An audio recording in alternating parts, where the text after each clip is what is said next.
नमस्कार, मैं हूं लक्ष्मी नारायण। आप देख रहे हैं डी फोकस चैनल। पूरे झारखंड में 2 चरण में चुनाव होना है। एक चरण की अधिसूचना जारी हो गई है, दूसरे चरण की अधिसूचना आज से जारी की गई है। पहले चरण में 43 विधानसभा की अधिसूचना जारी की गई थी, उसके बाद जो बाकी बचे उन सभी की अधिसूचना आज से जारी हो गई है। हम लोग इस वक्त चास एसडीओ कार्यालय में खड़े हैं, जो नया बिल्डिंग आप देख सकते हैं। यहाँ बोकारो 36 विधानसभा और 37 चंदन क्यारी विधानसभा का नामांकन पत्र खरीदा जाएगा और यहीं पर जितने प्रत्याशी जो विधानसभा लड़ने वाले हैं उनका नामांकन पत्र यहीं पर खरीदा भी जाएगा और नामांकन भी इसी कार्यालय में किया जाएगा। प्रशासन के द्वारा चाक चौबंद जो है वो बनाया गया है। आप देखें कि 37 विधानसभा के अलग बैरिकेडिंग और अलग से तैयारी की गई है कि जहां पर जो प्रत्याशी जो चुनाव लड़ने के लिए यहां पर नामांकन करने आएंगे उनको बैठने के लिए व्यवस्था की गई है। साथ ही दूसरी तरफ भी आप देखेंगे कि 36 विधानसभा बोकारो जो है वहां भी तैयारी कर दी गई है कि लोग जो है यहाँ आकर अपनी प्रतीक्षा कर सकते हैं, छाया में बैठ सकते हैं। जिला प्रशासन ने चुनाव की जो तैयारी होती है वो पूरी कर ली गई है। आप देखेंगे कि गेट पर बैरिकेडिंग कर दी गई है कि किसी भी प्रकार की असामाजिक तत्व ना आए और पूरे निष्पक्ष तरीके से यह चुनाव कराया जाए। आगे की सूचना आपको मैं बताऊंगा कि अभी बोकारो जिला निर्वाचन पदाधिकारी जो है विजया यादव, जो जिला के उपायुक्त भी हैं, वह और यहाँ के एसपी जो हैं वो दोनों मिलकर संयुक्त प्रेस कॉन्फ्रेंस कर रहे हैं और इस आचार संहिता को लेकर क्या क्या प्रत्याशियों को करना होगा और कब आपको इन सभी की जानकारी आपको दी जा रही है। आप सुने उनकी बातों। अक्टूबर 2024 तक बोकारो ज़िले के 4 विधानसभा क्षेत्र जो है 34 गोमिया, 35 बेरमो, 36 बोकारो और 37 चंदन क्यारी के नामांकन की प्रक्रिया शुरू हो चुकी है।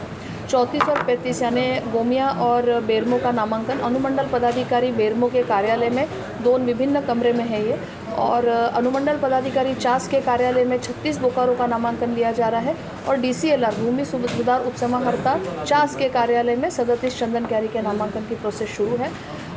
इसका जो स्क्रूटिनी है वो स्क्रूटिनी 30 अक्टूबर को की जाएगी और एक दिन के गैप के पश्चात 1 नवंबर को कैंडिडेट अपना उम्मीदवारी अगर वापस लेना चाहता है तो वो विड्रॉल कर सकता है।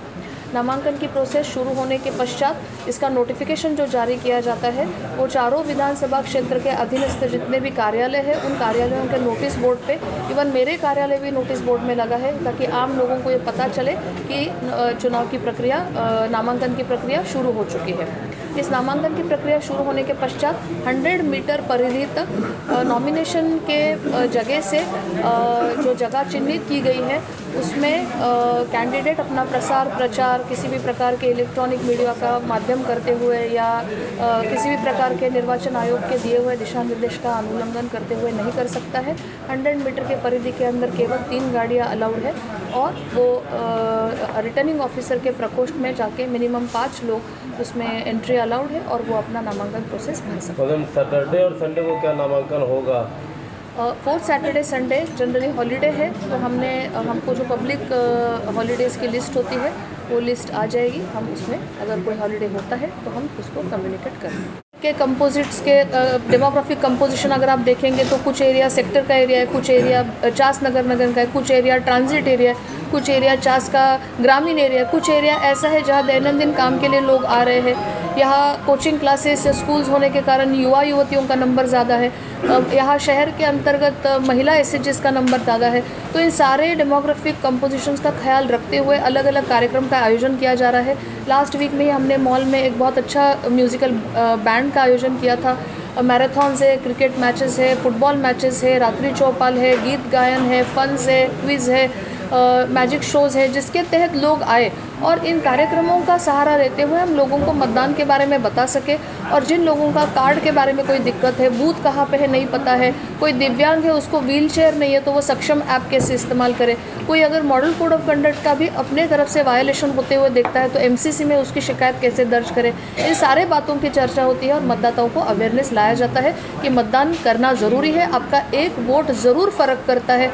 और सभी को लोकतंत्र की जड़ें मजबूत करने के लिए, एक अच्छा ट्रस्ट वर्दी गुड गवर्नेंस इंश्योर करने के लिए सभी को आना चाहिए। और ये एक ऐसा राइट है, बहुत बड़ा इक्विलाइजिंग राइट है। अमीर गरीब छोटा मोटा सब लोगों को एक मतदान का, एक वोट का अधिकार है और उसको बिल्कुल ही उसको वेस्ट नहीं होने देना। छोटे बड़े टाइम भी हमने BSL के साथ ये इशू आया था, बहुत ही सख्ती से इसको हमने डील किया था। ये एक पेड हॉलीडे है। हॉलीडे है का मतलब ये नहीं कि आप इसमें आराम करना है, आपको अपने मतदान करने के लिए जाना पड़े तो उसके तहत कोई आपका एम्प्लॉयर आपकी सैलरी नहीं कट करे और सैलरी बचाने के लिए आप मतदान करने के लिए ना जाए, ये एक प्रवृत्ति को टालने के लिए उसके सैलरी कटिंग का प्रोविज़न यहाँ पे है नहीं है। ये बात हम बिहार इंडस्ट्रियल एरिया में भी BSL के साथ, मैनेजमेंट के साथ भी, जितने भी लेबर यूनियन, मजदूर यूनियन है वो हमारे भाइयों के साथ भी, साथ ही साथ जो आउटसोर्सिंग एजेंसीज़ है जो इन कंपनियों को मैन पावर सप्लाई करती है, उन्हीं लोगों के बीच में भी हम बूथ अवेयरनेस फोरम्स जो फॉर्मेशन जिनका हुआ है, वो सारे फोरम्स में हम ये मैसेज दे रहे हैं कि आपको उनको पेड हॉलीडे देना है।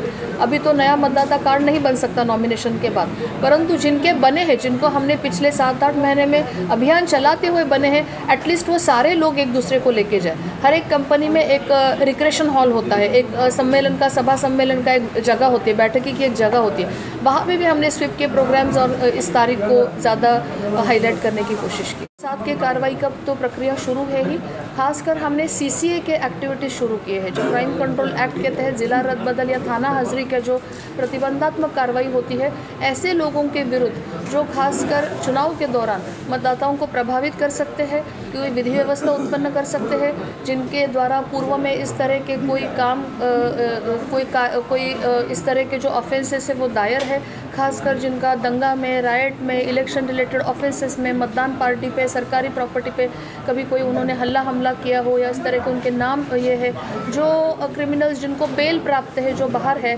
और जिनके बाहर होने के कारण भी कोई बैड इम्पैक्ट हो सकता है, ऐसे लोगों की सूची को सूचीबद्ध करते हुए SP साहब से वो प्रस्ताव आने के बाद उसको हम CCA की कार्रवाई के तहत देते हैं। साथ ही साथ जिनके विरुद्ध वारंट्स इशू किए हैं, उन वारंट्स का भी सक्रिय तामीला किया जा रहा है। ऑलमोस्ट 60-70 लोगों की गिरफ्तारी की गई है, जो NBW वारंट्स है, जो परमानेंट वारंट्स है, उनके बारे में। शस्त्र के बारे में भी हमने जो एक डिस्ट्रिक्ट स्क्रूटिनी कमेटी है उसके DC और SP मेंबर्स होते हैं, तो जिन लोगों के विरुद्ध बेल प्राप्त है, जिन लोगों के विरुद्ध इलेक्शन के रिलेटेड ऑफेंसेस है, धार्मिक संप्रदाय गड़बड़ाना, मतदाताओं को प्रभावित करना, डराना, धमकाना, इस तरह के जिनके ऑफेंसेस है और जिनके लाइसेंसेस खास करके जम्मू कश्मीर या नागालैंड कहीं और से लेके यहाँ पे लोग आए हुए हैं और वो विधि व्यवस्था को प्रभावित करने की प्रबल संभावना है, ऐसा अगर जिला दंडाधिकारी को लगता है तो उन्हीं लोगों के शस्त्र हम ले रहे हैं।